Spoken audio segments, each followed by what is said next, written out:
I've been in the UK for the past 21 years, a daughter of an exiled ex-politician from Tunisia. The revolution that happened first in Tunisia was shocking, I think, not only to the outside world, but even us who've been following what's been going on in Tunisia for a very long time. Tunisia for the past over 50 years, but mainly so the 23 years since Ben Ali's been in power, has been increasing in censorship, the infringement of freedom of speech, corruption, and it's been slowly simmering. People hadn't really expressed anything before because they felt, okay, I might not have a freedom of speech, I might not be able to say anything, but at least I can work, I can go to uni, I can provide for my family. Slowly this was changing through the growth of Layla Trabilsi, the wife of Ben Ali, and her family. Corruption had increased, and slowly people weren't able to start business anymore. You had to bribe the family. When you wanted to go to uni and you wanted to become a teacher, you have to spend £6,000 again to the family just to get to anywhere in life. Bit by bit, people's dignities were touched. I think one thing that's been common amongst every revolution and the beginnings of revolutions within all the Arab countries so far has been dignity. It's not just money, but our dignity was touched, and when you touch dignity, an Arab person's dignity, that's when it's game over. They will take anything but that. No one will ever take humiliation. And that's what's been happening. Bouazizi, who's the man I think we should all really honour, he's the man who's the fruit vendor in Tunisia, whose self-emulation triggered the revolution in Tunisia and the rest of the Arab world, is a man that should be remembered, seeing as he inspired all of us and reminded all of us of the frustrations and humiliation we've been suffering in all our countries, has truly inspired us. From day one, when Bouazizi had self-emulated himself, the people in his town revolted.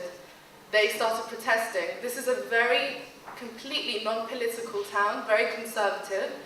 They started protesting all of a sudden, which was quite shocking for Tunisians. Most of Tunisia hadn't actually heard of it. And it was actually those of us in the West that made sure it was going on Al Jazeera, so the rest of it wasn't really for awareness for the rest of the Arab world, but actually people in Tunisia. Censorship was that strong that you would not even know. In such a tiny country of less than 10 million, you're having a revolution in the south of your country. So that's one of the main reasons we kept making sure there's more awareness on Arabic TV and Twitter and so on.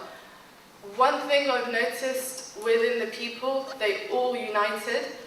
You found out just the level of intelligence our people have, be it through Twitter, where every time something was censored, they'll give us a new URL for the people in Tunisia to use. More and more censorship would happen. They'd give, again, use this URL, use this. And then people contacted the anonymous, the hackers. And as soon as they heard, I mean, it was like modern day Superman, like telling them, oh, by the way, this is happening, can you please save us?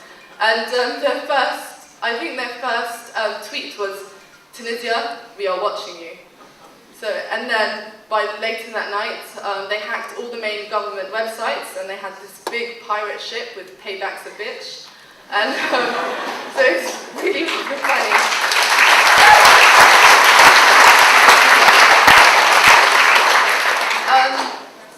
By that time, more hacking was going on, and the revolutions, the people outside protesting, especially with Tunisia, was a cross-section of society.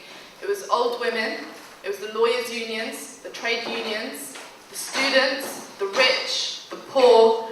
Every single person had started to revolt. By the time Ben Ali had left, 2/3 of our councils was run by the people again. Everyone had taken over. They kicked out the police. They started self-organizing themselves, and it was by the end of Ben Ali's reign, it was a people's revolution. It was a people's country, and he had nowhere to go. we all knew he was going, especially the following day. State TV had been taken over by their own journalists who said, we apologise, we've been made to do this. And pretty soon we find out Ben Ali's gone. I think he had to go through 3 pilots. The first one refused to take him anywhere. They beat him up. And then the second one, they beat him up a bit less. And then by the third one, it was just like, okay, I see where this is going. But then he left, and it was an amazing, amazing day for not only the people of Tunisia. I never thought I'd ever hear a day where my dad would say, I'll see you in the summer, to our family, because it was impossible before to ever see our country again. There's so much we can do, and first of all is to make sure our countries stop providing weapons, stop cultivating and nurturing